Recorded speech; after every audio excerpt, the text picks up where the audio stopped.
శ్రీనివాసరెడ్డి గారు, అందరిది వెర్షన్ తీసుకున్నాను. అధికార పార్టీ మిమ్మల్ని ఎందుకు ఆపానంటే, నేను 2004లో రాజశేఖర రెడ్డి అధికారంలోకి వచ్చారు. మళ్ళీ 9 ఎన్నికల నాటికి PRP ఒకటి వచ్చింది. అప్పుడు చిరంజీవి పెట్టిన ప్రజారాజ్యం పార్టీ, అదేవిధంగా లోక్ సత్తా కూడా కొంత. ఆ రెండు పార్టీలు ప్రభుత్వ వ్యతిరేక ఓట్లను చీల్చడం వల్ల మళ్ళీ రాజశేఖర రెడ్డి అధికారంలోకి వచ్చారనే ఒక చర్చ చాలా పెద్ద ఎత్తున జరిగింది.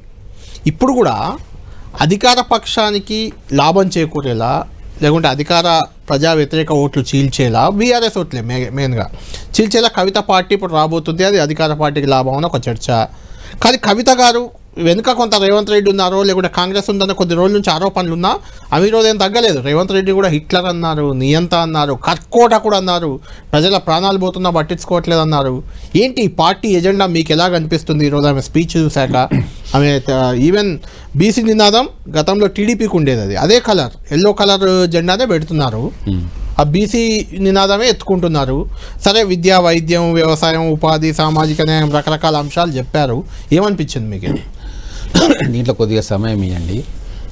ఫస్ట్ తెలంగాణ ప్రజలకు అందరికీ కూడా కొన్ని గుర్తు చేయదలుచుకున్నాను. కేసీఆర్ గారు పార్టీ పెట్టిండ్రు 2001.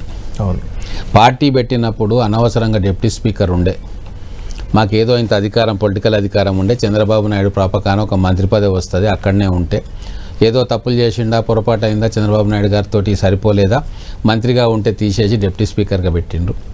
ఆ డిప్యూటీ స్పీకర్ కుర్చీ కూడా ఉండనీయరా అని చెప్పి అమెరికా నుంచి ఫోన్లు చేసి, మాలాంటి వాళ్ళం ఒక పార్టీ కావాలి, ఉద్యమం నడపాలి తెలంగాణ అన్నప్పుడు ఫోన్ చేసింది. దాంట్లో కేటీఆర్ గారు ఉన్నారు, కవిత గారు ఉన్నారు. తర్వాత 2001 అతి క్లిష్టమైన సమయం తెలంగాణ ఉద్యమ కాలంలో. ఒకవైపు ఎన్కౌంటర్లు, ఒకవైపు నిర్దాక్షిణ్యంగా అణచివేతలు, పౌర సమాజం లేదు. కొత్తగా అప్పుడు తెలంగాణ ఉద్యమం అంటే గద్దర్ గారి మీద కాల్పులు, అదంతా తర్వాత. అంటే ఎక్కడ తెలంగాణ అనే పేరు బయటికి వచ్చి నా ఆధిపత్యానికి గండి పడుతుందో అని చెప్పి చంద్రబాబు నాయుడు గారు, వాళ్ళ నిఘా వర్గాలు, పోలీసులు అప్పుడు తుపాకీకే పని చెప్తా ఉండే, నోటికి కాదు. ఇట్లా మీడియా లేదు, మొత్తం కూడా నిర్బంధం. ఒక మాట మాట్లాడితే తీసుకెళ్ళి ఎన్కౌంటర్ అని చేసే సందర్భాలు అప్పుడు ప్రత్యక్షంగా చూసినాం. ఎన్నికలలో కూడా మేము నిజామాబాద్లో అక్కడిక్కడ పోయినప్పుడు ఎవరు ప్రచారానికి పోతే వాళ్ళని తీసి లోపలేసుడు, ఎన్కౌంటర్ చేస్తా అని బెదిరించి ప్రత్యక్షంగా చూసినాం. కొన్ని సందర్భాల్లో త్రుటిలో మేము వెళ్ళిపోయినాక మళ్ళీ అక్కడికి పోలీసులు రావడం అన్నీ జరిగినాయి. అటువంటి సందర్భంలో వీరు ఏ రోజు కూడా తెలంగాణ ఉద్యమంలో రాలే. తెలంగాణ ఉద్యమంలోకి వచ్చే మాలాంటి వాళ్ళందరినీ కూడా నేర్చుకోవాలా. ఎందుకు పోతున్నారు, మీకు పనిపాట లేదా, మీకు ఎమ్మెల్యే సీట్లు కావాలని మా ఎమ్మెల్యే సీటు గుంజుకుంటారా, హాయిగా ఉన్నాం కదా మేము, మా నాన్న మీ అందరు చెప్తే వింటున్నాడు అని చెప్పి అక్కసు వెలగక్కింది. దాంట్లో ప్రత్యక్ష సాక్షులం మేము. ఎప్పుడు వీళ్ళకు తెలంగాణ గుర్తొచ్చింది, ఎప్పుడు అమెరికా నుంచి ఫ్లైట్ ఎక్కి ఇండియాకి వచ్చిండ్రు అంటే 2004లో కాంగ్రెస్ పార్టీ పొత్తుతోటి వీళ్ళు అధికారంలోకి వచ్చి ఆ కూటమిలో భాగస్వామ్యమై కేసీఆర్ గారికి మంత్రి పదవి వచ్చిన తర్వాత ఢిల్లీలో ఇల్లు ఒక ఎస్టాబ్లిష్మెంట్ సెట్ అయిన తర్వాత అప్పుడు వాయమ్మో ఇదేదో పెద్దగా అయ్యేటట్ట ఉంది, మేము మిస్ అయిపోతాం ఈ బ్యాండ్ వ్యాగన్లో, ఇప్పుడు మనం రైలు ఎక్కకుంటే మాకు ఆపర్చునిటీ పోతుంది, మిగతా వాళ్ళంతా కొట్టేసుకొని పోతారు. హరీష్ రావు ఆడ పక్కన ఉన్నాడు కాబట్టి, ఇక్కడ దిలీప్ కుమార్ గారు ఉన్నారు, మేమంతా ఉన్నాం, వాళ్ళే లడ్లు మిఠాయిలు తీసుకుంటారు, మాకేం దొరకదు అని చెప్పి అప్పుడు అర్జెంటుగా దిగుమతి అయిన బ్యాచ్ వీళ్ళు. కేసీఆర్ కుటుంబ సభ్యులు మొత్తం. హరీష్ రావు గారు మొదటి నుంచి మిగతా వచ్చిన వాళ్ళందరూ సంతోష్ రావు, కవితారావు, రామారావు, ఇంకా వచ్చిన బ్యాచ్ మొత్తం కూడా తర్వాత వచ్చిన బ్యాచ్ వాళ్ళు. ఆ రోజు ఎక్కడైతే మాకు ప్రాధాన్యత పెరుగుతూ ఉంది ప్రజల్లో, మాకు కొద్దిగా కేసీఆర్ గారి కుటుంబ సభ్యులుగా, కూతురుగా, కొడుకుగా మమ్మల్ని వింటున్నారు, మీడియా వచ్చి ఇంటర్వ్యూ చేస్తూ ఉంది, మా పరపతి పెరుగుతూ ఉంది అనుకున్న తర్వాత కదా వాళ్ళకు తెలంగాణ కష్టాలు, తెలంగాణ ఘోష గుర్తుకొచ్చి ఒక్కొక్కరు ఒక్కొక్క సెక్టార్ని ఎంచుకున్నారు. దాంట్లో మళ్ళా మొదలు కేసీఆర్ గారు వ్యతిరేకించిన తర్వాత వీళ్ళందరినీ కూడా ఒక్కొక్క ప్లేస్లో సెట్ చేసుకుంటే నాకే మంచిది, ఇంటి మనుషులు ఉండాలి కదా, కలెక్షన్కి ఒకరు, కల్చరల్ వింగ్ ఒకరు, ఇట్లా అన్ని డిపార్ట్మెంట్లకు పెట్టుకున్న తర్వాత కదా వీళ్ళందరూ కూడా లైమ్లైట్లోకి వచ్చింది. వాళ్ళు నేను నిజంగా ఈరోజు చెప్తా ఉన్నా, నిజంగా కవిత గారు, నేను భవిష్యత్తులో ఆమెతో కలిసి పనిచేసినాము. కేసీఆర్ గారు ఎన్నికల్లో మా ఇంట్లోనే ఉండింది, మంచి హార్డ్ వర్కరు, ఏదైనా పని ఎత్తుకుంటే పని చేస్తుంది, అంతవరకు ఆమె కితాబిస్తా.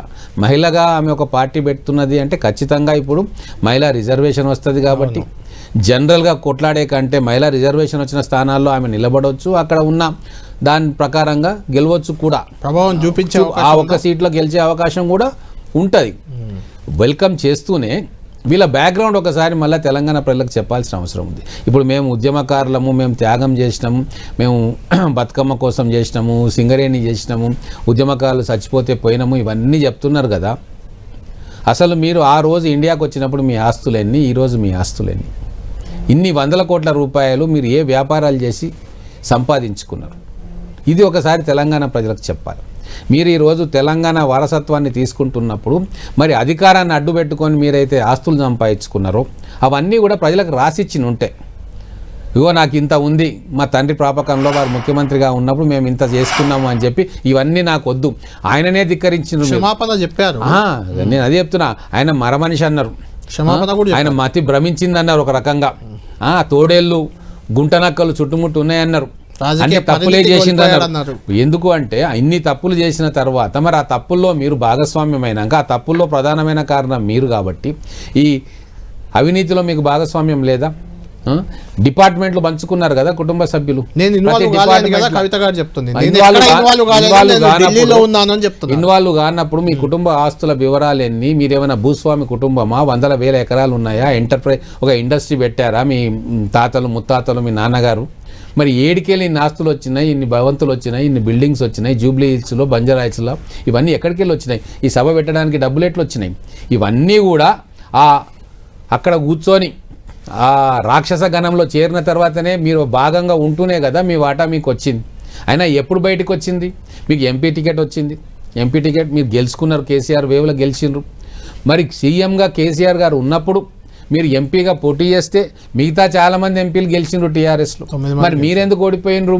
అంటే మీరు నిజామాబాద్ పార్లమెంట్లో మీరు చేసిన చేష్టలకు, మీరు ప్రవర్తించిన తీరుకు తండ్రిగా సీఎంను కేసీఆర్కు ఓటేసి 3 నెలల్లో మిమ్మల్ని ఓడించిందంటేనే ప్రజల పట్ల కానీ అక్కడున్న వ్యవస్థల పట్ల కానీ మీ యొక్క ప్రవర్తన, మీ యొక్క ఆలోచన ఎట్లా ఉంది అని చెప్పి నిజామాబాద్ ప్రజలు గ్రహించారు కదా.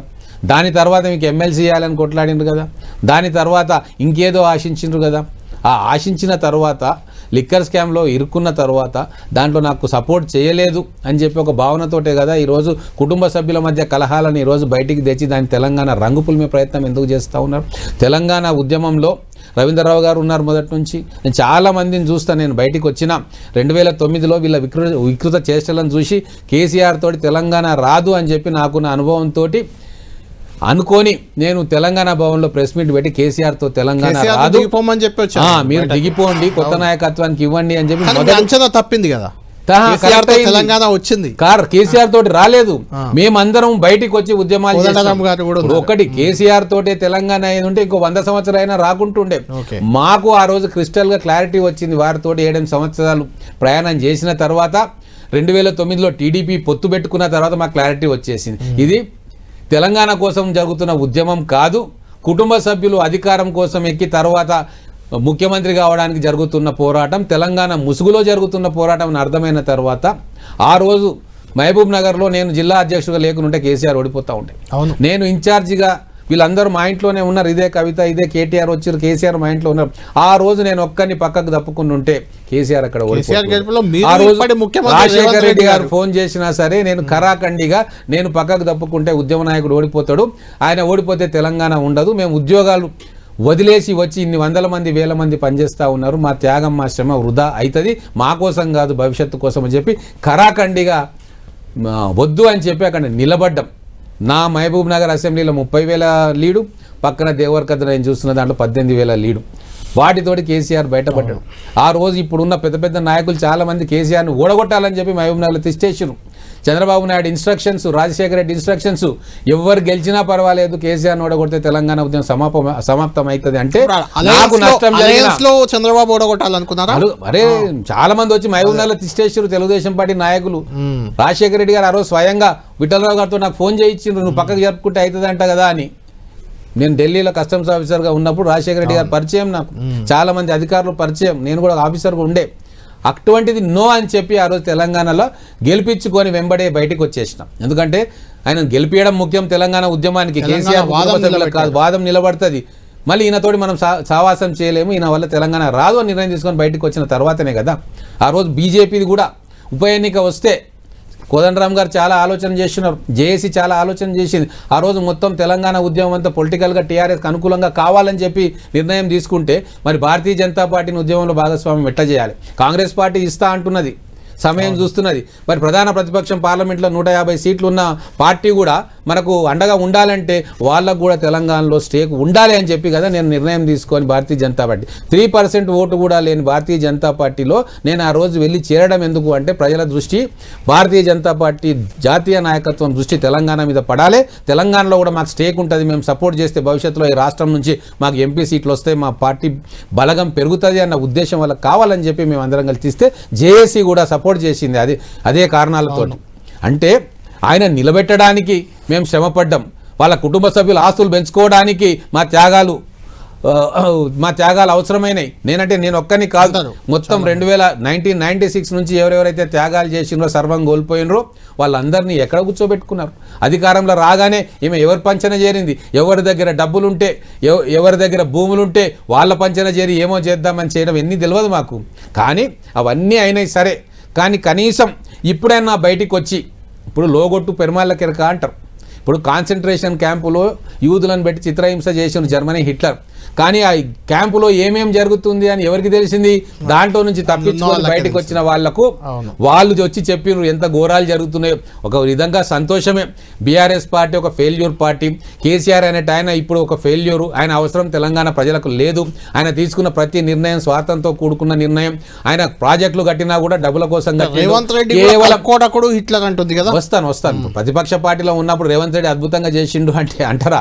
అయితే 1,00,000 ఎకరాలకు కూడా నీళ్లు రాలేదు, 1,20,000 ఎకరాలకు 1,20,000 కోట్లు పెడితే 1,00,000 ఎకరాలకు నీళ్లు రాలేదని, మరమనిషి అని, ప్రజలతో సంబంధం లేదు అని, తోడేళ్ల గుంపులు ఉన్నాయన్న చుట్టూ అని, గుంటనక్కలు ఉన్నాయని అన్నీ చెప్తున్నది. అంటే ఈ 10 ఏళ్లలో వాటా రాలేదు కాబట్టి నిజాలు బయటకు వచ్చి కక్కుతా ఉన్నారు. సంతోషమే, ప్రజలకు తెలియాల్సిందే కదా. అధికార పార్టీకి మంచిదే అది.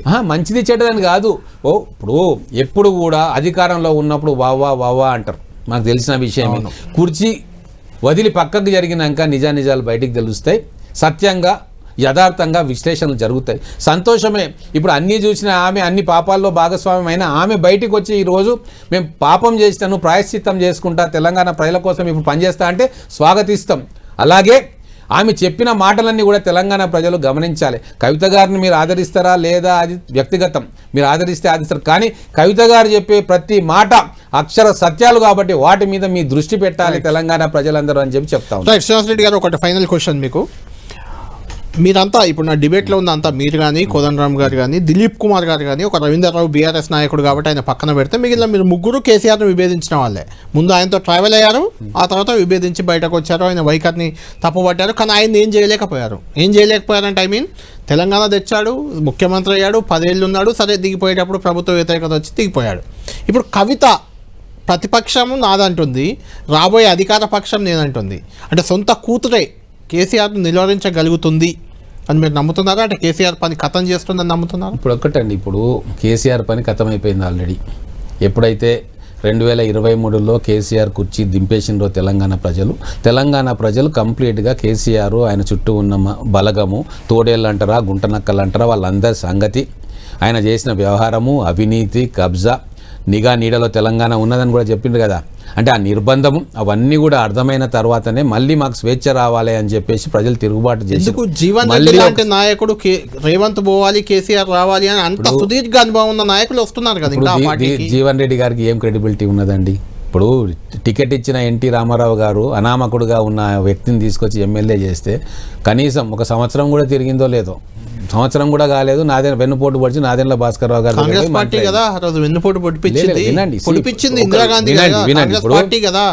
క్షమాపణ చెప్తారా దానికి? పోనీ వినండి, నేను చెప్పేది వినండి. ఇప్పుడు రాజకీయంగా ఒక పార్టీ, పొలిటికల్ పార్టీ అడ్వాంటేజ్ తీసుకుంటుంది.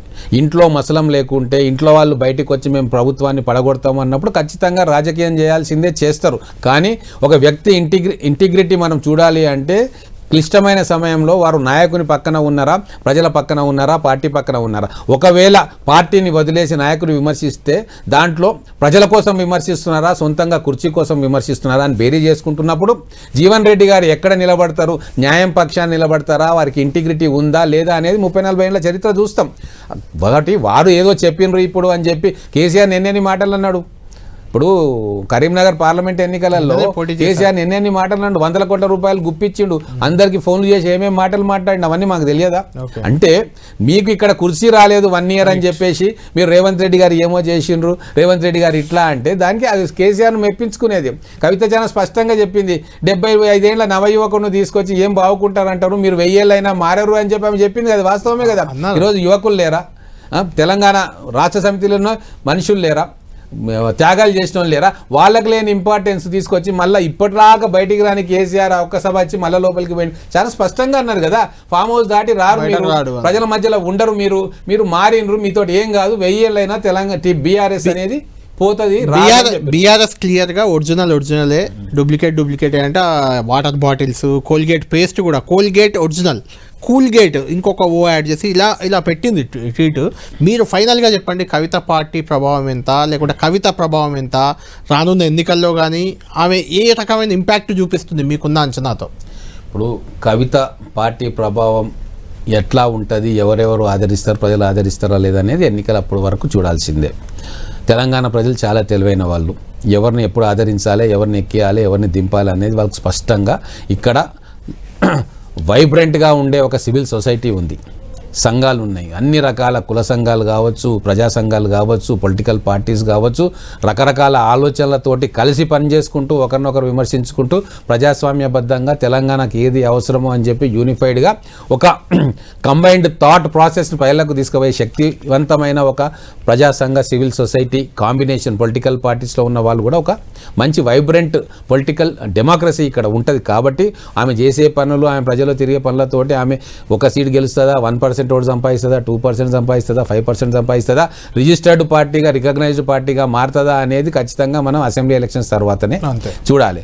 కానీ ఈ రోజు ఒకటి స్పష్టంగా అర్థమైంది ఏంటి అంటే, తెలంగాణ ప్రజలు అర్థం చేసుకోవాల్సింది ఏంటి అంటే, ఇంట్లో ఉండి అన్ని పాపాల్లో భాగమైన వాళ్ళు కూడా బయటికి వచ్చి మేము పాపం చేసినాం, మేముకైనా ఇంతటి పాపాన్ని మేము భరించలేమయ్యా బాబు, కొద్దిగానైనా ప్రక్షాళన చేసుకోవాలి మేము అని చెప్పి బయటికి వస్తున్నారు. ఈ కవిత చెప్తున్న మాటలను మనం అర్థం చేసుకొని ఎంత ఘోరమైన పరిపాలన 10 సంవత్సరాల్లో బీఆర్ఎస్ పార్టీ, కేసీఆర్ గారు వారి చుట్టుముట్టు ఉన్న తోడేళ్లు గుంటనక్కలు అందించిరో నేను అనట్లేదు, నేను అందరినీ గౌరవంగా చూస్తా. ఆమె అన్న మాటలనే ఎందుకు ఈ రకంగా కవిత అంటున్నది, దీంట్లో వాస్తవం ఉందా లేదా, వాస్తవం ఉంటే దాంట్లో ఈమె పాత్ర ఎంత అని కూడా కరెక్ట్గా విశ్లేషణ చేసుకోవాల్సిన అవసరం ఉంది. పార్టీలు వస్తుంటాయి, పార్టీలు పోతుంటాయి, కానీ టీఆర్ఎస్ అనే దాన్ని తీసుకొని తను ఢిల్లీలో చక్రం తిప్పాలని చెప్పి తెలంగాణ పదాన్ని తీసుకొచ్చి బీఆర్ఎస్ చేసిన వ్యక్తి ఇప్పుడు తెలంగాణకి ఏమో అన్యాయం జరుగుతుంది నేను వస్తా అంటే ప్రజలు ఆదరిస్తారని చెప్పి నేను అనుకోను. లీడర్ ఆఫ్ అపోజిషన్గా ప్రజలు గెలిపించిన అంటే 1.7% డిఫరెన్స్ అని కేసీఆర్ చెప్పిర్రు. అంటే అంత మిమ్మల్ని ఆదరించిన ప్రజల గురించి 2.5 సంవత్సరాల్లో కనీసం మీరు ఏసీ కారులో కూర్చొని, మీ ఏసీ బెడ్రూమ్ నుంచి దిగి ఏసీ కారులో కూర్చొని ఏసీ ఉన్న అసెంబ్లీకి రావడానికి కూడా మీకు ఇష్టం లేదు అంటే ఎంత ప్రజాస్వామ్యవాదివో, అధికారం మీద తప్ప ప్రజల గురించి నీకు ఆలోచన లేదు అని చెప్పి స్పష్టంగా అర్థమైన తర్వాత కూడా ఇంకా బీఆర్ఎస్ తోటి ఏమో అవుతుంది అని భ్రమల్లో వాళ్ళు ఉంటే మేమేం చేసేది లేదు. రైట్.